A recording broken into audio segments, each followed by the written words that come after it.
नमस्कार। संतोष की रिपोर्ट में आप सबों का स्वागत है। और आज हम संतोष की रिपोर्ट में चर्चा करने जा रहे हैं SC/ST रिजर्वेशन को लेकर सुप्रीम कोर्ट का जो जजमेंट आया था, उस जजमेंट के खिलाफ आज पूरे देश में SC/ST से जुड़े ऑर्गेनाइजेशन ने बंद का कॉल किया था। राजस्थान को छोड़ दें तो देश के किसी भी हिस्से में उस तरीके का प्रभावी बंद देखने को नहीं मिला, चाहे वो यूपी ही क्यों ना हो। बिहार में भी ये डिवीज़न देखने को मिला, जिस डिवीज़न की चर्चा जीतन राम मांझी लगातार करते आए हैं। जो SC में जो सबसे ज़्यादा नौकरी में है या जो सबसे ज़्यादा सुविधा भोग कर रहे हैं, उसको लेकर जो उन्होंने एक वर्गीकरण किया है कि 22 में सिर्फ 4 जातियों को लाभ मिल रहा है, 18 जातियों को लाभ नहीं मिल रहा है। खुफिया रिपोर्ट भी है और मीडिया का भी रिपोर्ट यही है कि वो बिहार की 18 जातियां आज के बंद से थोड़ी दूरी बनाए हुए दिखा के भाई अपने आप को वो अलग कर रहे हैं। और अगर आप बिहार के उस भीम सेना के ऑर्गेनाइजेशन को भी देखिए तो उस ऑर्गेनाइजेशन में भी उन 18 SC की बड़ी भूमिका नहीं है। बड़े ऑर्गेनाइजेशन पद पे वो लोग नहीं हैं। ये भी आज के बंद के दौरान जो अलग अलग जिलों से जो खबरें आई हैं, उसको देखने से भी यही लगा कि जो D4 की बात करते हैं मांझी, अधिकांश भीम सेना से भी इसी जाति से जुड़े हुए लोग सक्रिय सदस्य भी हैं, पदाधिकारी भी हैं। और ये वर्गीकरण सिर्फ बिहार में ही नहीं, यूपी सहित कई राज्यों में, साउथ के राज्यों में तो और अलग तरीके की चीज़ें देखने को मिली है। और राजस्थान में जो कुछ भी हुआ है उसका असर आने वाला वक्त में जरूर दिखेगा।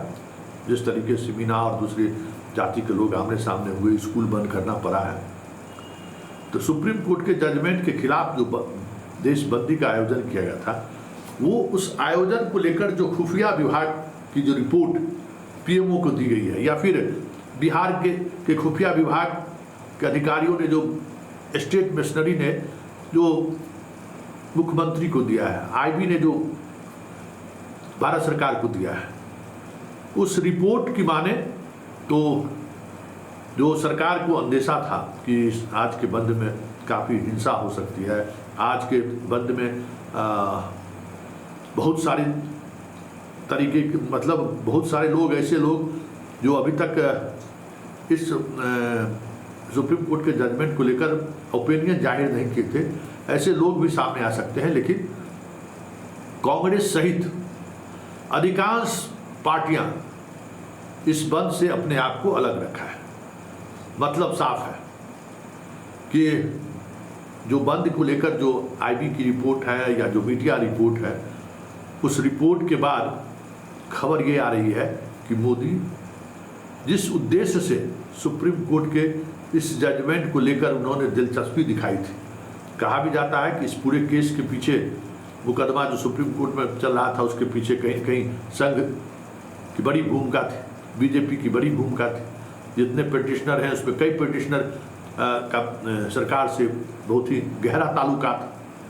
तो आज की बंदी के बाद नरेंद्र मोदी भले ही कैबिनेट की बैठक में सुप्रीम कोर्ट के उस फैसले को खारिज कर दिया है, 9वीं अनुसूची में डालने की तो बात छोड़िए, आने वाले समय में इस सुप्रीम कोर्ट के जजमेंट को हूबहू मोदी लागू कर दें तो कोई बड़ी बात नहीं होगी। क्योंकि जिस तरीके से मायावती, लालू यादव का परिवार, चिराग, जो कास्ट की राजनीति करने में जो स्थापित लोग हैं, अखिलेश, जो चाहते हैं कि पिछड़ों में डिवीज़न ना हो, दलितों में डिवीज़न ना हो।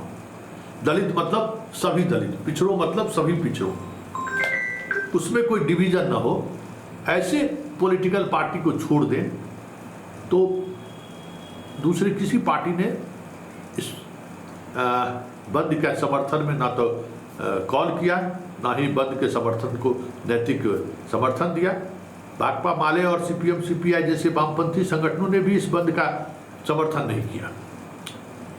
ऐसे में तेजस्वी का जो गुस्सा है वो स्वाभाविक है, क्योंकि तेजस्वी की तो पूरी पूंजी ही खत्म हो गई है और आने वाले समय में अन्य जो हिंदी राज्य है उन राज्यों में भी कैसे पूंजी खत्म की जाए, जो दबंग पिछली जातियां हैं उसकी राजनीति करने वाले जो लोग हैं उनकी राजनीति को कैसे हाशिए पर धकेला जाए, इसको लेकर भी कहीं न कहीं इस आंदोलन को लेकर एक उम्मीद थी कि SC ST के सहारे जो हुआ है सभी दलित एक प्लेटफॉर्म पर आएंगे, लेकिन वो निराशा हाथ लगी है। तो ऐसे में तेजस्वी का गुस्सा स्वाभाविक है, लेकिन उनके गुस्सा से कहीं अधिक मांझी ने जिस तरीके से अटैक किया है और मांझी ने जिस तरीके से कहा है कि प्रधानमंत्री हमारी बातों से सहमत है और आगे आगे देखिए होता है क्या, मतलब आज के बंदी की रिपोर्ट के बाद आने वाले समय में सुप्रीम कोर्ट के जजमेंट को लेकर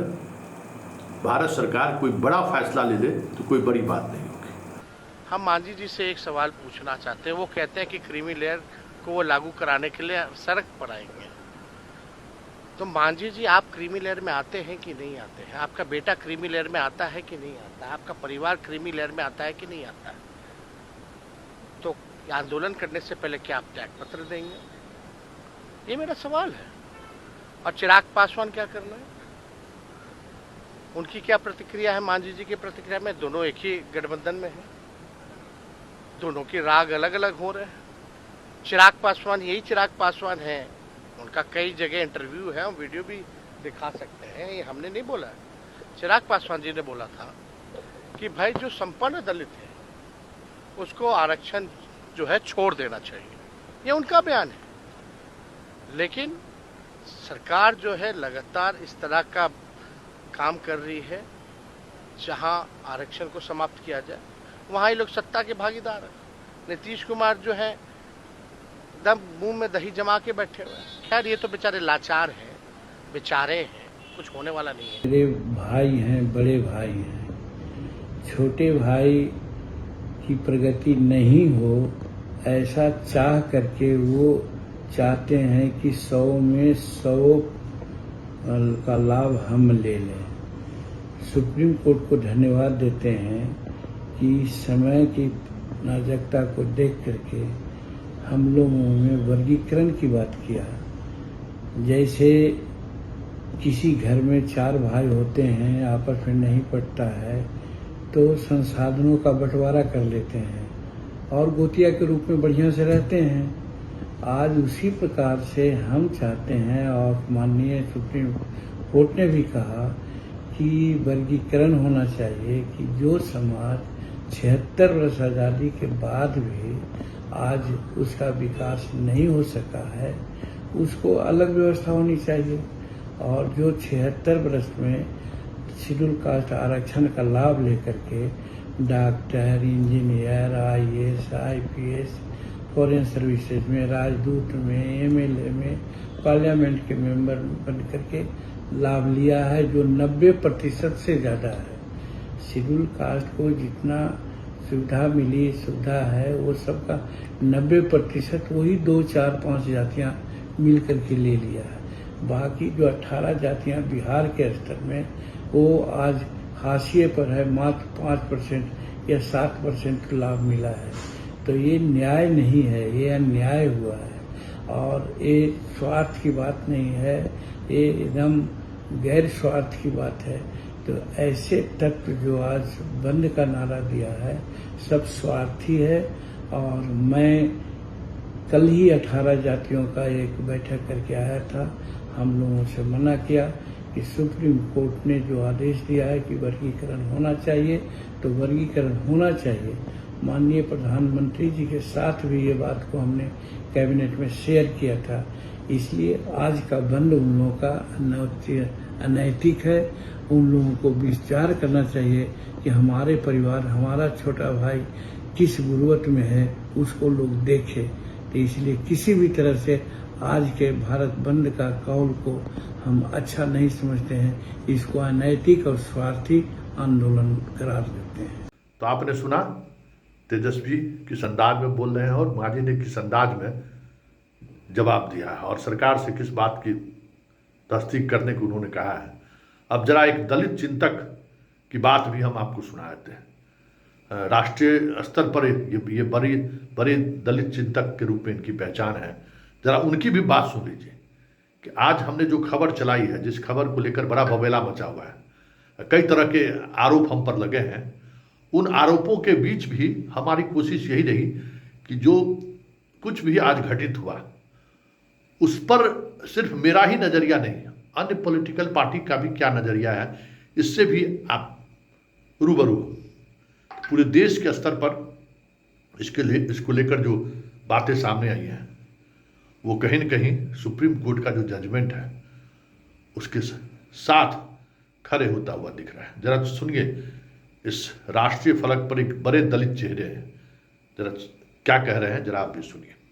जब से माननीय सुप्रीम कोर्ट ने वर्गीकरण का फैसला दिया है तब से जो अगड़े दलित है, जो आरक्षण का लगभग लाभ उठा चुके हैं और लगभग ले रहे एकाधिकार है, बहुत भड़के हुए हैं और घटिया घटिया मिसाल हमें दे रहे हैं।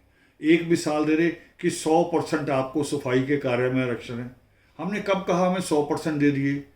हम तो कह रहे हैं कि दे दो बांट के। हाँ, शर्त होनी चाहिए कि अगर उसमें अगर कोई जाटव, बनिया, ब्राह्मण अगर उसमें सफाई कर्मचारी बनता है तो सड़क पे झाड़ू लेके सीवर में उतरते हुए वो दिखाई देना चाहिए। ये नहीं कि वो अलग ऑफिस में बैठ जाए। ये पक्षपात नहीं होना चाहिए। और दूसरा, रोकते आप हैं। हमें आज दूसरे लोग नहीं रोक रहे, हमें रोक रही है मायावती, हमें रोक रहा पासवान परिवार। साबित कर दे यूपी विधानसभा की 403 सीट है, उत्तर प्रदेश की 80 लोकसभा की सीट है, उनमें से कितनी सीटें वाल्मीकि कौम को देती है उसकी संख्या के हिसाब से। वो उन स्टेटों का नाम नहीं लेना, दिल्ली है, हरियाणा है, पंजाब, जहां से आपने कभी जीतना ही नहीं, वहां से अगर आप टिकट दे भी दो तो उसका कोई मतलब नहीं है। उत्तर प्रदेश जहां से पता है संभावना है कि यहां जीत सकते हैं, वहां से कितनी बार टिकट दी है। बिहार में पासवान परिवार ने पासवान से हटके, दुसाध से हटके बाकी दलितों को कब टिकट दिया है? कभी साबित कर दें। अगर आप दे नहीं रहे तो फिर अलग हिस्सेदारी मांगनी पड़ेगी और जहां से मिलेगी वो सुप्रीम कोर्ट था, वहां तक पहुंच गए और हम भी नहीं पहुंचे। पहुंचा तो एक आदमी था, बेचारा वो जा रहा था, वो सुप्रीम कोर्ट तक जा भी नहीं सकता था, जिसके नाम से केस हुआ, देवेंद्र सिंह के नाम से। उसके पीछे ये लोग अपनी महासभा बना के खड़े हो गए, लाखों रुपए के वकील इन्होंने खुद खर्च करके दिए और धीरे धीरे पंगा लेते लेते लेते लेते खुद आज उस पंगे में फंस गए कि अब सुप्रीम कोर्ट के 7 नहीं, 7 में से 1 कम हुआ, 6, 5 पहले थे, 11 जजों का फैसला हमारे पक्ष में आ गया। और अब उसको मध्य प्रदेश भी मांगेगा, राजस्थान भी मांगेगा, उसको दक्षिण के स्टेटों ने पहले से लागू करने की बात कर दी, और पंजाब में अधूरा है तो पंजाब भी मांगेगा, J&K भी मांगेगा, राजस्थान भी मांगेगा, सारा देश मांगेगा कि जो दलित आरक्षण का लाभ नहीं ले सके और अभी भी पिछड़े हैं और आरक्षण बना था जो पीछे रह गया उसको आगे लाने के लिए, तो वो उसके लिए अलग हिस्सा मांगेगा। आरक्षण एक हिस्सेदारी है। जब मैं कहता हूं आरक्षण एक हिस्सेदारी तो सारा दलित वर्ग खुश हो जाता है, मगर जब मैं कहता हूं कि आरक्षण में उसकी हिस्सेदारी भी है, उसे भी सुनिश्चित करो जो सीवर में जिंदा उतरता है, जिंदा बाहर वापस नहीं आता, जिसने कोरोना काल में चाहे देश में कहीं बम फटा हो अपने नंगे हाथों से लोगों के चिथड़े उठाए हैं, लोगों की लाशें उठाई हैं बिना अपनी जान की परवाह किए, उस दलित के लिए भी सोचो। तब हमें कहते हैं कि आप फूट डाल दें। फूट, अगर इसको फूट अगर हम कहें तो फूट तो आज वो है जो सड़कों पे बिल्कुल एक मर्यादाहीन शर्म और लिहाज छोड़ के सीधे सड़कों पे हमारे खिलाफ खड़े हो आ रहे हैं, नाकामयाब कोशिश कर रहे हैं। फूट तो वो है। या कह सकते हैं कि फूट तो फिर वो भी है कि हम भारत की धारा IPC को छोड़ के हम दलित एक्ट अलग से हमने मांगा, हमने मानव अधिकार आयोग को छोड़ के हमने कहा कि एससी कमीशन अलग होना चाहिए, तो फूट तो इसे भी कहा जा सकता है, मगर वो फूट नहीं है। वो है जहाँ न्याय ना मिले, जहाँ एक तबका कमज़ोर है उसके लिए व्यवस्था है। वो जैसे महिला कमज़ोर है उसके लिए व्यवस्था है, बच्चे कमज़ोर है उनके लिए अलग से आयोग है, महिलाओं के लिए अलग से आयोग है। तो ये है। दूसरा, हमारे ऊपर एक इल्ज़ाम लगा रहे हैं, 2 इल्ज़ाम इन्होंने लगाने शुरू किए। एक, वो जो बाबा साहब के समय भी लोगों ने कहा कि ये पढ़ लिख जाए, स्कूल इनके लिए भी खुले हैं, जाके वहाँ पढ़ लें और आ जाए बराबर।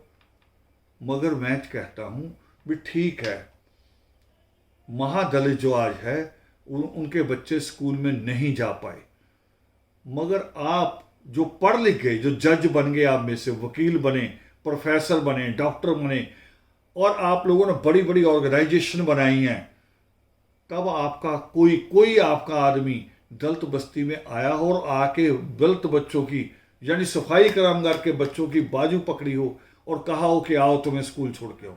कभी नहीं आए। हाँ, अगर कभी आए हैं तो फूट डालने आए हैं, आके कभी इन्होंने ये नहीं कहा कि बाबा साहब अम्बेडकर का संघर्ष क्या है, या बाबा साहब अम्बेडकर सृष्टिकर्ता वाल्मीकि की तरह शिक्षा की बात करते हैं, तुम्हें शिक्षित होना, ये कभी नहीं कहा इन्होंने। जब कभी हमारी बस्ती में आए हैं, रिकॉर्ड में है, ये रिकॉर्डिंग में बातें हैं ये जो मैं कह रहा हूं, जब कभी वाल्मीकि बस्ती में आए हैं तो परमात्मा वाल्मीकि के खिलाफ बोले हैं, सुपथ सुदर्शन के खिलाफ बोले हैं, पूरी वाल्मीकि कौम को बिकाऊ कहा है।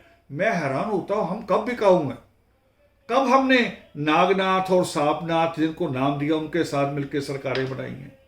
कब हमने, हमें बताया कि हमने कब जो है किसी टंडन के यहाँ राखी बांधी है? हम कहाँ बिकाऊ हुए? इस कौम को तो मोल भाव आता ही नहीं है।